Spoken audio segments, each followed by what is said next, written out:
All right, hello everyone. तो जैसे हमने ऐड यूज़र की म्यूटेशन क्वेरी बनाई, वैसे ही हमें दो और म्यूटेशन क्वेरीज बनानी है। First update user, second delete user. Okay, तो अपडेट यूज़र के लिए हमें एज़ यूजुअल पैरामीटर्स लगने वाले हैं। तो यहाँ पे जैसे हम ऐड यूज़र में पैरामीटर्स रिसीव कर रहे थे, वैसे ही हम अपडेट यूज़र में भी पैरामीटर्स रिसीव करेंगे। ओके, अब इसके बाद आती है सेकंड चीज़ जो कि काफ़ी इम्पॉर्टेंट है, अपडेट क्वेरी हमारी मोंगोडीबी डेटाबेस के लिए। तो यहाँ पे हमें मोंगोस की क्वेरी लिखनी है। ओके, एंड जो भी रिटर्न हमारे पास मोंगोस क्वेरी के बाद आएगा वो हमें यहाँ से रिटर्न करना है। ओके, तो हम कोई भी हार्ड कोडेड वैल्यू यहाँ पे नहीं यूज़ करने वाले हैं। तो हमें मोंगोस की अपडेट क्वेरी जाननी ज़रूरी है। तो हमें जाना है मोंगोस के डॉक्यूमेंटेशंस में और यहाँ पे हमें सर्च करना है अपडेट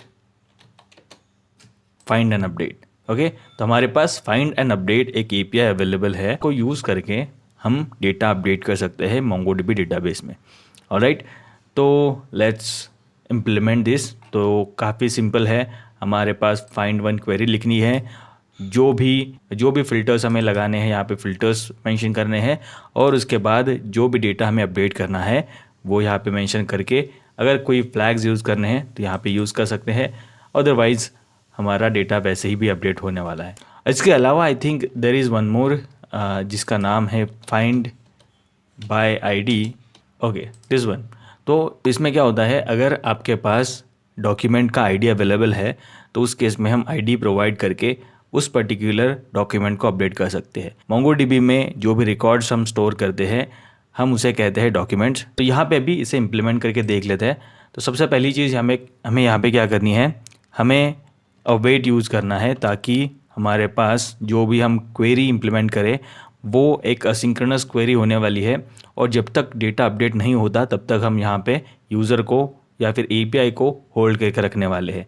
ऑलराइट, तो अवेट के बाद हम क्या करेंगे, हम यूज़ करेंगे हमारा यूज़र्स मोंगो स्कीमा जो हमने बनाया था। उसके बाद हम यूज़ करेंगे find by ID and update, ये क्वेरी। तो यहाँ पे सबसे पहला पैरामीटर जैसे मैंने पहले भी कहा था हमारा फ़िल्टर रहेगा। तो फ़िल्टर हमारी केस में क्या है, आईडी है। तो हमें यहाँ पे लिख देना है आईडी। उसके बाद जो भी डेटा हम अपडेट करना चाहते हैं वो हमें यहाँ पे मेंशन करना है। तो डॉलर सेट मेंशन करके हमें ऑब्जेक्ट प्रोवाइड करना होता है। ओके, तो फ़िलहाल मैं डायरेक्टली पैरामीटर्स प्रोवाइड करूँगा। तो जो भी डेटा हमारे पास आएगा वो डेटा डायरेक्टली अपडेट हो जाएगा ये इस क्वेरी से। Okay, all right. इसके बाद क्या आता है, इसके बाद आता है अब हमें क्या करना है, जो भी रिस्पॉन्स हमारे पास आएगा अब हम यहाँ पे एक वेरिएबल बना के उसे स्टोर करेंगे। अब जो रिस्पॉन्स हमारे पास आने वाला है इसे हम कंसोल भी करके देख लेते हैं, अपडेट डेटा। और जैसे हमने यहाँ पे हार्ड कोडेड वैल्यू रिटर्न करी थी, हम यहाँ पे let's say update data return कर देंगे। ओके, इसका टाइप रहेगा एनी ताकि ये एरर ना दे टाइपस्क्रिप्ट में। All right, I think that should be good. So हम इसे सेव कर लेते हैं। हमारा नोडमॉन ऑटोमेटिकली सर्वर रिस्टार्ट कर देगा। अब इसके बाद हमें जाना है हमारे सैंडबॉक्स पे और यहाँ पे हमें सिलेक्ट करनी है म्यूटेशन क्वेरी। म्यूटेशन के बाद हमें चूज़ करनी है अपडेट यूज़र क्वेरी और यहाँ पे जो भी फील्ड्स हमें चाहिए एज अ रिस्पॉन्स हमें यहाँ पे सिलेक्ट करने हैं। जो भी फील्ड्स हमें आर्ग्यूमेंट्स पास करने हैं वो हमें यहाँ पे सिलेक्ट करने हैं। ओके, वेरिएबल्स हमने ऑलरेडी बना रखे हैं तो यहाँ पे हमें कोई अलग वेरिएबल्स बनाने की ज़रूरत नहीं है। अगर आपको चाहिए तो यहाँ पे हम देख सकते हैं अपडेट यूज़र आईडी जो रहेगा, जो रिकॉर्ड हम अपडेट करने वाले हैं उसका आईडी स्टार्ट हो रहा है 66D937 से। और इसके अलावा यूज़र नेम होने वाला है डेमो और ईमेल एड्रेस होने वाला है 2। अगर मैं यहाँ पे यूज़र नेम चेंज कर दूँ लेट्स से जॉन, और इसका पासवर्ड भी चेंज कर लेते हैं। इसका पासवर्ड हम रख लेंगे अगेन जॉन।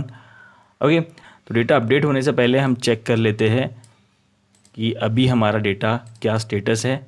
यूज़र्स डेटा में जो ऑब्जेक्ट हमने यहाँ पे मेंशन किया है 66D9, वो 66D9 हमें यहाँ पे अवेलेबल है और यहाँ पे user name and email address available है। ऑलराइट, तो यहाँ पे जैसे ही हम क्वेरी रन करेंगे तो हमें user name and password change हुआ हुआ दिखेगा। अगर क्वेरी सही से इम्प्लीमेंट हो जाती है तो user name and password change हो जाएगा। राइट, तो लेट्स स्टार्ट। ओके, तो इसे म्यूटेट करके देख लेते हैं और यहाँ पे हम देख सकते हैं हमारे पास ईमेल एड्रेस तो रिटर्न हो चुका है। अब हम डेटाबेस यहाँ पे रिफ्रेश करके देख लेते हैं, लेट्स सी कि ये चेंज हुआ है या नहीं। ऑलराइट, तो आई थिंक डेटाबेस में कोई भी अपडेट्स अवेलेबल नहीं है, तो हमें सबसे पहले वेरिएबल्स चेक करने हैं। आई थिंक यहाँ पे जो वेरिएबल्स रेफ़र हो रहे हैं ये ऊपर वाले वेरिएबल्स रेफ़र हो रहे हैं, तो यहाँ पे हमें चेंज करना पड़ेगा। तो लेट्स से मैंने यहाँ पे जॉन मेंशन किया और let's change password as well, और हमने यहाँ पे म्यूटेट किया। ईमेल एड्रेस हमारे पास सेम रिटर्न हो चुका है। और अगर मैं यहाँ पे रिफ़्रेश करूँ, ऑलराइट, तो यहाँ पे हम देख सकते हैं जो भी डेटा हमारा चेंज हुआ है वो सेकंड रिकॉर्ड में चेंज हुआ है। राइट, ईमेल एड्रेस चेंज हो चुका है जॉन से और पासवर्ड चेंज हो चुका है जॉन से। Okay, let's try once again. Okay, तो यहाँ पे मैं यूज़र नेम चेंज करने वाला हूँ, तो लेट्स ट्राई।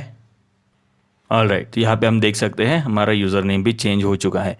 तो इस तरीके से हम एक अपडेट म्यूटेशन क्वेरी बना सकते हैं GraphQL में।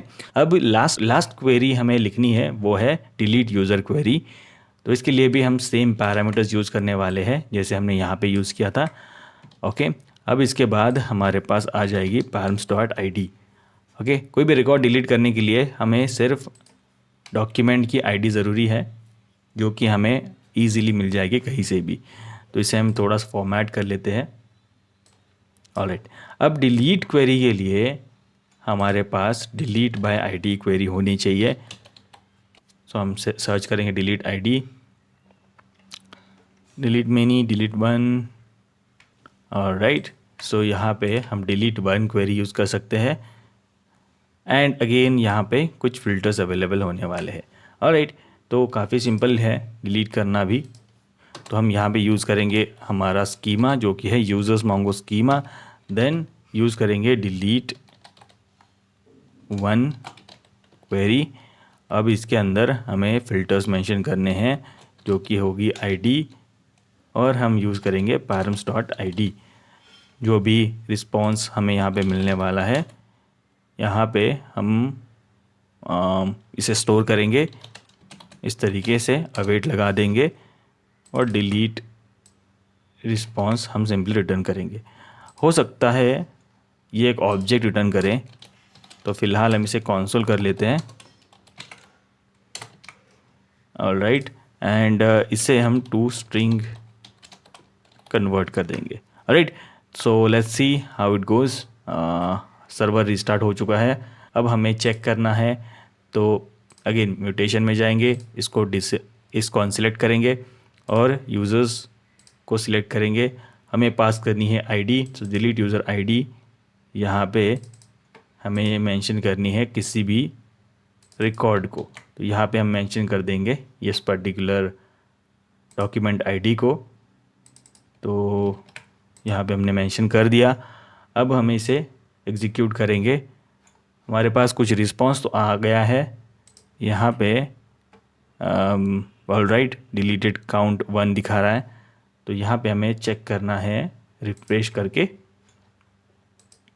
ओके, तो यहाँ पे हम देख सकते हैं डेटा भी डिलीट हो चुका है।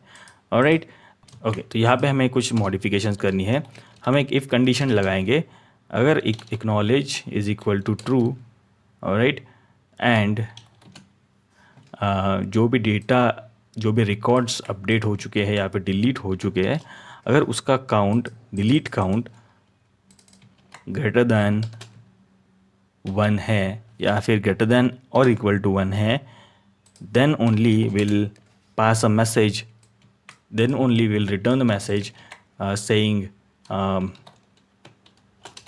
data deleted successfully। Alright, otherwise हम क्या करेंगे, हम यहाँ पे एल्स कंडीशन लगा के फेल्ड टू डिलीट डेटा, इस तरीके से हम कंडीशंस लगा सकते हैं। अगेन इसमें अगर हम चाहे तो कुछ और फिल्टर्स लगा सकते हैं, जैसे कि हमारे पास जो पैरामीटर्स आ रहे हैं उसको हम पहले वेरीफाई कर सकते हैं। अगर पैरामीटर्स में आईडी अवेलेबल नहीं है तो उस केस में हम सिंपली रिटर्न कर देंगे कि हमारे पास इनफ डेटा अवेलेबल नहीं है। तो इस तरीके के जो पैरामीटर्स, तो इस तरीके के फ़िल्टर्स हम यहाँ पे लगा सकते हैं और कोड और एनहांस कर सकते हैं। तो यहाँ पे ये जो आईडी था वो डिलीट हो चुका है, तो हमारे पास एक्सपेक्टेड मैसेज अभी आने वाला है, fail to delete data. Okay, so alright, तो मैं इसे एग्जीक्यूट करके देख लेता हूँ। यहाँ पे हमारे पास वो रिस्पॉन्स आ चुका है। ओके, तो इस तरीके से हम एक कंप्लीट एपीआई बना सकते हैं GraphQL में। तो यहाँ पे हमने सारे CRUD ऑपरेशंस परफॉर्म किए हैं हमारे यूजर्स कलेक्शन पे। फ़िलहाल के लिए इस वीडियो में इतना ही। Thank you very much for watching. See you in the next video. Bye.